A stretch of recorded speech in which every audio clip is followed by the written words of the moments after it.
Ration card रे eKYC करिथिबार स्थिति किभଳି जानिबे।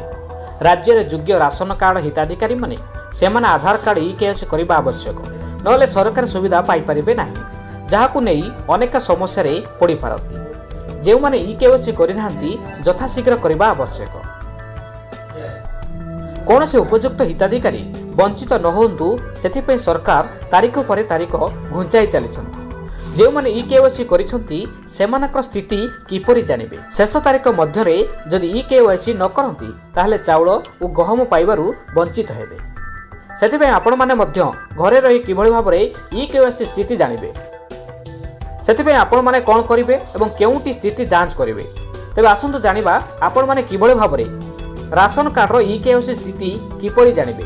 यदि आपण माने एंड्रॉइड मोबाइल व्यवहार करूछंती एवं इंटरनेट व्यवहार करिबा जानिछंती ताले आपण माने मध्य स्थिति चेक करि परिबे। जे माने एंड्रॉइड मोबाइल व्यवहार करू नाहंती ताले से माने जनसेवा केंद्र को जाई देखि परिबे। सेथिबे आपणकु राशन कार्ड किंबा आधार कार्ड सांगरे नेबाकू पड़िबो। तेबे आसंतु जानिबा किभଳି भाबरे स्थिति जांच करिवे। प्रथमे आपण माने गूगल क्रोम किंबा ब्राउजर खोलिबाकू पड़िबो। सेठारे आपण मानकू www.foododisha.in टाइप करबाकू पड़िबो। तापर फूड ओडिशा वेबसाइट खोली जिवो। तापर डाहाण पार्श्व देखंतु नो योर ईकेवाईसी स्टेटस उपरे क्लिक करंतु। आसीबा परे आधार नंबर किंबा रेशन कार्ड नंबर देबाकू पड़िबो।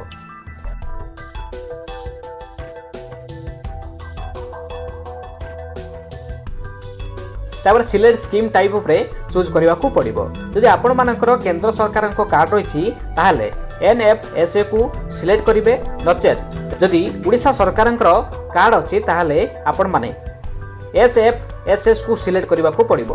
तापर आपण को दिया जायथिबा गेट ओटीपी उपरे क्लिक करबाकू पड़िबो। ओटीपी आसीबा परे ओटीपी देई आपणक स्थिति कोन रहिछि जानि परिबे।